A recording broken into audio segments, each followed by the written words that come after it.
సిలువలో యేసు ప్రభు పలికిన రెండో మాట లూకా సువార్త 23వ అధ్యాయం 43వ వచనం. నీవు నాతో కూడా పరదేశంలో ఉందువని యేసు ప్రభు తన కుడి పక్కనున్న దొంగతో పలికిన మాట. సహోదరి ప్రియ గారు వచ్చి దాన్ని వివరిస్తారు. అందరూ శ్రద్ధగా విందాం. 3వ మాట బ్రదర్ ఎర్నెస్ట్ గారు, 4వ మాట బ్రదర్ సుధీర్ గారు, 5వ మాట 6వ మాట జాన్ గారు, 7వ మాట రాజేష్ గారు. దయచేసి సిద్ధంగా ఉండాలని తెలియజేస్తున్నాం.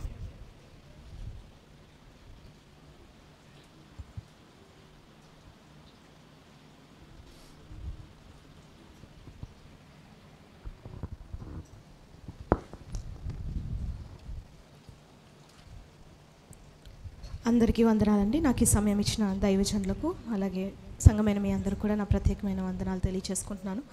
ఒక చిన్న ప్రార్థన చేసుకున్నాను. మహాపరిశుద్ధుడైన తండ్రి, నీ యొక్క పరిశుద్ధమైన పాదములకు లెక్కించలేని స్థుతులు స్తోత్రాలు. నాకు ఇచ్చిన మాటను బట్టి నీకు వందనాలు. నాతోనూ మాతోనూ మా అందరితోనే మాట్లాడమని యేసు పరిశుద్ధ నామమున ఈ ప్రార్థన విన్నపం సమర్పించి అడిగి వేడుకుంటున్నాం తండ్రి, ఆమేన్. నాకు ఇవ్వబడిన మాట లూకా సువార్త 23వ అధ్యాయము 43వ వచనం. నేడు నువ్వు నాతో కూడా పరదైసులో ఉందువని నిశ్చయముగా నీతో చెప్పుచున్నాను అన్న మాట నాకు ఇవ్వబడిందండి. నేడు నీవు నాతో కూడా పరదైసులో ఉందువు అని ఎవరితో ప్రభు పలికారంటే సిలువలో ఉన్న రెండవ దొంగతో ప్రభు పలికారు. యేసు ప్రభు వారు ఉదయం 9 గంటలకు సిలువ వేయబడ్డారు. ఎవరి మధ్యన ఆయన సిలువ వేయబడ్డారంటే ఇద్దరు దొంగల మధ్యన ఆయన సిలువ వేయబడ్డారు. అది ఒక ప్రాఫెసీ, అదొక ప్రవచన యొక్క నెరవేర్పు. అతను కూడా అతిక్రమకారులలో ఒకనిగా ఎంచబడ్డాడు అన్నట్టు ఆయన్ని ఇద్దరు దొంగల మధ్యలో ఆయన్ని సిలువేశారు. ఈ ఇద్దరు దొంగలకి రక్షణ అనేది చాలా అతి సమీపంగా ఉంది.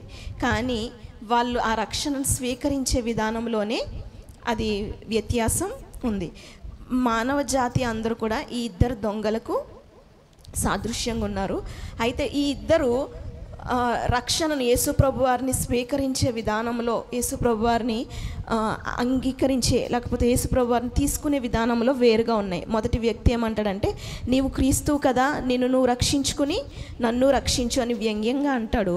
రెండో వ్యక్తి అయితే మొదటి వ్యక్తిని దూషిస్తూ మనకైతే ఇది తగుమే, ఎందుకంటే మనం చేసిన పాపాలకి ఇది మనకి తగును, కానీ ఆయన నీతిమంతుడు, ఆయనకి ఏం తెలియదు, నువ్వు ఇంకా దేవునికి భయపడవా అంటూ ఈ రెండో దొంగ చెప్పి, రెండో దొంగ యేసు ప్రభుని క్రీస్తుగా నిజంగా ఆయన నిత్య జీవాన్ని అనుగ్రహించే వ్యక్తిగా ఈ రెండవ దొంగ గ్రహించి ప్రభువుని అడుగుతాడేమనంటే, ప్రభువా నీవు నీ రాజ్యంతో వచ్చినప్పుడు నన్ను జ్ఞాపకం చేసుకో అని చెప్పి ప్రభువుని అడుగుతాడు. అంటే రెండవ దొంగ నిత్య జీవార్థమైనది యేసు ప్రభు వారు ఇవ్వగలరు అని యేసుప్రభు వారిని విశ్వసించి అడగడం వల్ల అప్పుడు యేసయ్య వెంటనే అంటారు, ఏమనంటే ఇప్పుడు వరకు నువ్వు దొంగ కదా అని చెప్పి అన్నారు, కానీ వెంటనే అతనిలో ఉన్న మార్పును, అతనిలో ఉన్న పశ్చాత్తాపాన్ని బట్టి యేసుప్రభు వారు అంటారు, నేడు నువ్వు నాతో కూడా పరదైసులో ఉందువు అని అంటారు. ఈ రెండవ దొంగ అయితే నిత్య జీవాన్ని కొరకు యేసుప్రభు వారిని అడుగుతారు. యేసుప్రభు వారు నిత్య జీవాన్ని ఇచ్చే వ్యక్తి ఆయన క్రీస్తు, ఆయనే లోకరక్షకుడు అని చెప్పి గుర్తించి ఆయన్ని అడుగుతారు. వెంటనే పరదైసులో ఉందు అని చెప్పి ప్రభువారు మాట్లాడతారు. ఒక వ్యక్తి పలికిన చనిపోయేటప్పుడు పలికే మాటలు చాలా ప్రాముఖ్యం కదండి. అందులో యేసుప్రభు వారు పలికిన 7 మాటల్లో ఈ రెండవ మాట ఒకటి. సరే, అయితే ఇప్పుడు పరదైసు అంటే ఏంటి? సరే, నేడు నువ్వు నాతో కూడా పరదైసులో ఉంటావు అన్నారు కదా. పరదైసు అంటే ఏంటంటే, పరదైసు అంటే అదొక చెర. అయితే అందులో ఎవరు ఉంటారంటే యేసు ప్రభు వారు పుట్టక ముందు ఉన్న నీతిమంతుల, సకల జాతుల్లో ఉన్న నీతిమంతులైన ప్రజలందరూ ఆ పరదైసులో ఉంటారు. అసలు ఇప్పుడు పరలోకానికి వెళ్ళాలంటే మార్గం ఎవరు? ఒకే ఒక్క మార్గము యేసయ్య, ఇంకా తప్ప ఇంకా రెండో దారులు లేకపోతే ఇంకేమీ లేవు కదా. అందుకే యేసు నేనే మార్గమును సత్యమును జీవమును అన్నాడు. ఇప్పుడు మన తరములో, యేసుప్రభు వారు పుట్టిన తరములో ఉన్న మనమందరికీ ఒకే ఒక్క మార్గం ఏంటంటే యేసయ్య, ఇంక వేరే మార్గాలు ఏమీ లేవు. ఇంకా నువ్వు ఎవరైనా సరే, ఎంత గొప్ప వ్యక్తి అయినా సరే, యేసయ్యను నువ్వు రక్షకుడిగా అంగీకరిస్తేనే పరలోకానికి వెళ్తావు, ఎందుకంటే ఆయనే మార్గం. అందుకే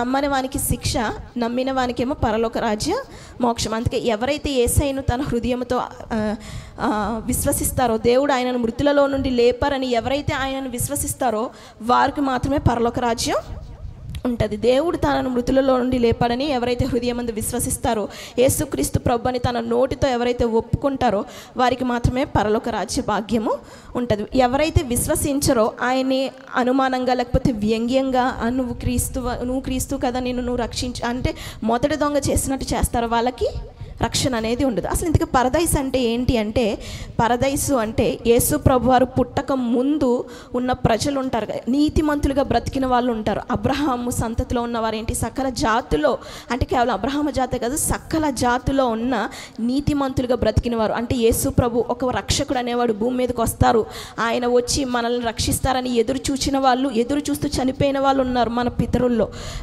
ఇంకా అలాగా నీతిగా వాళ్ళకున్న పరిధిని బట్టి నీతిగా నీతిమంతత్వంతో యేసు ప్రభు వారి సువార్త తెలియకుండా చనిపోయిన వాళ్ళు ఉంటారు కదా, వాళ్ళందరూ ఎక్కడికి వెళ్తారంటే నీతిగా నీతిమంతులుగా ఉన్న సకల జాతిలో ఉన్న మనుషులందరూ కూడా ఈ పరదైస్లో ఉంటారు. అయితే ఇది ఎక్కడ ఉంటుందంటే భూమి క్రింది భాగంలో ఉండేదంట. అయితే ఎప్పుడైతే యేసు ప్రభు వారు చనిపోయిన తర్వాత ఆయన ఏం చేస్తారంటే ఆయన శరీరాన్ని అరిమత్తయి యోసేపు యొక్క గుహలో పెడతారు. ఆయన మాత్రం ఆత్మస్వరూపిగా ఈ చెరలోనికి వెళ్ళి వీరికి సువార్తను ప్రకటిస్తాడు. ఆయన సిలువలో చేసిన త్యాగాన్ని ప్రకటించిన తర్వాత వారికి సువార్తను ప్రకటించి ఆ చెరగా పట్టుకొని పరలోకానికి వెళ్ళిపోతారు. అయితే ఈ దొంగతో చెప్పబడిన పరదైసు అంటే యేసుప్రభు వారు పుట్టక ముందు నీతిమంతులుగా బ్రతికి వాళ్ళు పరదైస్లో ఉన్నారు. మనం పరలోకం వెళ్ళాలంటే మనకైతే ఒకే ఒక్క మార్గం, ఎవరు? యేసయ్యే. ఎవరైనా వాళ్ళు ఎలాంటి వాళ్ళైనా, వాళ్ళు ఎంత గొప్ప వాళ్ళైనా, ఎంత భేద వాళ్ళైనా, ఏ జాతిలో ఉన్నా ఏ జాతిలో లేకపోయినా, ఎవరైనా ప్రతి మనిషికి ఒకే ఒక్క మార్గము ఏంటంటే యేసు ప్రభువారు. ఆయన్ని మృతులలో నుండి దేవుడు ఆయనను లేపాడని విశ్వసించి ఈ రెండవ దొంగగా, ప్రభువా నీ రాజ్యంలోనికి వచ్చినప్పుడు నన్ను జ్ఞాపకం చేసుకో, నేను పాపిని అని ఎవరైతే ఈ రెండవ దొంగగా ప్రభు దగ్గర మొరపెడతారో, హృదయపూర్వకంగా పశ్చాత్తాపంతో ఆయన్ని డౌట్ చేయకుండా మొరపెడతారో వారికి పరదైసు అంటే పరలోకాన్ని ప్రభు వారికి అనుగ్రహిస్తారు. దీన్ని బట్టి మనం నేర్చుకోవాల్సింది ఏంటంటే, ఇప్పుడున్న యేసుప్రభు వారు పుట్టి చనిపోయిన తర్వాత మనకున్న పరలోకానికి వెళ్ళే ఒకే ఒక్క మార్గము, సత్యము, జీవము ఎవరంటే యేసుప్రభు వారు. ఆయన తప్ప తండ్రి యొద్దకు ఎవరు వెళ్ళలేరు. కాబట్టి ఆయన దగ్గరికి వెళ్ళి మన ప్రతి పాపాన్ని మనం రెండో దొంగలాగా ఒప్పుకొని, ప్రభా నీ రాజ్యంలో నీవు నాతో పాటు నీవు వచ్చినప్పుడు నన్ను జ్ఞాపకం చేసుకో, నీ ఒక్కడివే నిత్య జీవాన్ని ఇవ్వగలవాడవు, మరణించిన తర్వాత నీ ఒక్కడివే నన్ను నిత్య జీవానికి నిత్య రాజ్యానికి తీసుకొని వెళ్ళగలవని ఎవరైతే ప్రభు దగ్గర మొరపెడతారో వారికి మాత్రమే పరదైసు అంటే పరలోకము అనే ఆ యొక్క భాగ్యము దక్కుతుంది. ఎవరైతే ఆయన వ్యంగ్యంగా మాట్లాడతారో వాళ్ళు రక్షణ ఉంది, ఎదురుగుండానే రక్షణ ఉంది. ఇద్దరికి రక్షణ దగ్గరలోనే అందుబాటులోనే ఉన్నాయి కదండి. దూరంగా ఒకడికి దగ్గరగానే ఒకటి దూరంగా లేదు. ఇద్దరికి సమాన మెజర్మెంట్లోనే ఇద్దరికి సిలువ వేయబడింది. కానీ ఒక వ్యక్తి తను స్పందించే విధానం వేరుగుంది, మరొక వ్యక్తి తను స్పందించే విధానం వేరుగా ఉంది. కాబట్టి దీన్ని బట్టి మనం నేర్చుకోవాల్సింది ఏంటంటే, యేసు ప్రభు వారు నిజమైన దేవుడని, ఆయన యొద్దకు వచ్చేవారిని ఆయన ఎన్నడూ త్రోసివేయడని. కాబట్టి ఆయన యొద్దకు వచ్చి ఆయన ఇచ్చే రక్షణను త్రోసివేయకుండా, రక్షణ సమస్త మానవాళికి అతి సమీపంగా ఉన్న ఆ రక్షణను త్రోసివేయకుండా ప్రభు దగ్గరకు వచ్చినప్పుడు దేవుడు మనకి నిశ్చయంగా కార్యం జరిగిస్తాడు. పరదైసు అంటే ఏంటో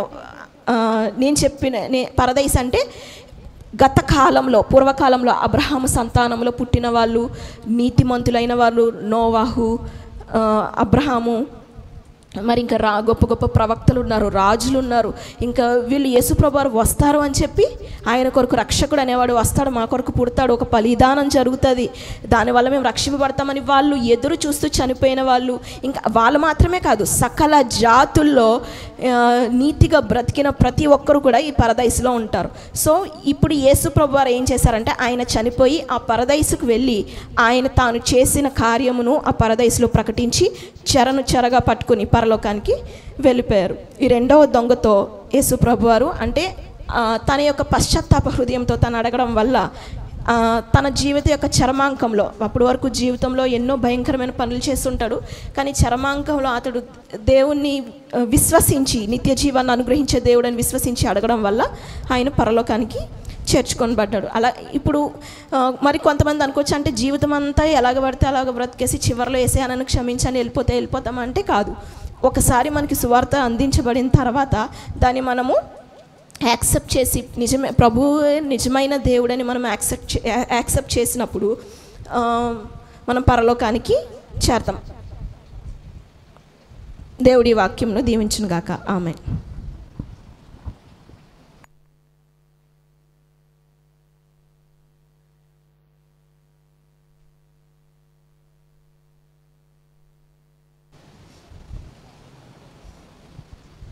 దేవునికి మహిమ కలుగును గాక. హల్లెలూయా.